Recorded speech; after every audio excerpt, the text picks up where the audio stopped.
Okay, in this video, I want to put this 16-foot feed box on this 385 Peterbilt. How are we going to do that? Well, number one, we got to take these augers off the bottom, sand it up a little bit, assemble, and then prime and paint.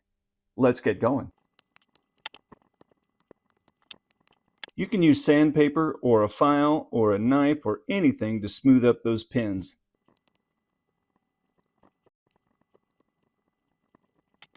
There's a kind of a pilot hole right here, and there's also a pilot hole right there. They are not all the way through. Those fill up with resin, so you will need to drill out those holes. I'm using a 132 bit.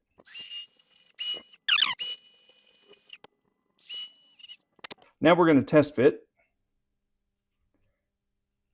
If this does not fit smoothly, do not force it. You can work it back and forth like this, pushing gently. Perhaps you can clean that out a little bit. I'm going to use a straight pin to pin these together.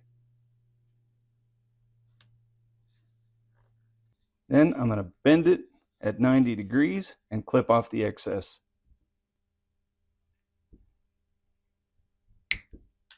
We'll test fit up here just to make sure this hole is big enough. Here I'm using a 7/64 bit just to clean that out a little bit. Shouldn't take very much. And voila, just enough. 7/64. Now we are ready for prime and paint.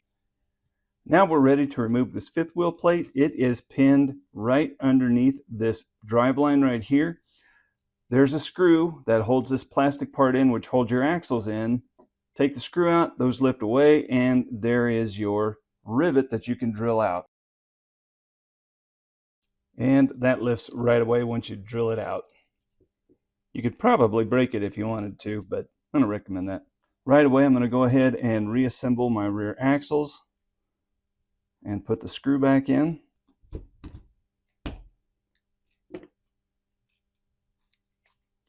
And we are back together. Our bed is painted, and we can go ahead and add it to our frame. Add a little glue to the frame. What I'm doing is using all these natural body lines to make sure that this is square on the frame. We can look at it from the rear, also the front.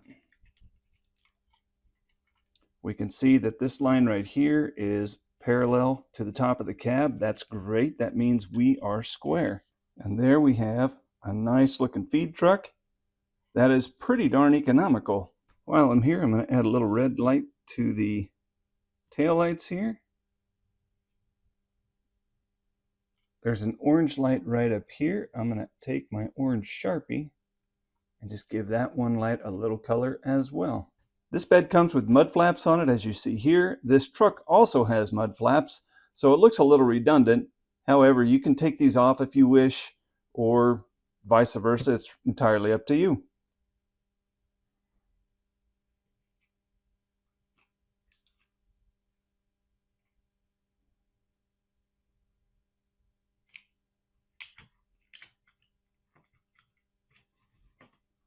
There we've made our own Pete 385 feed truck.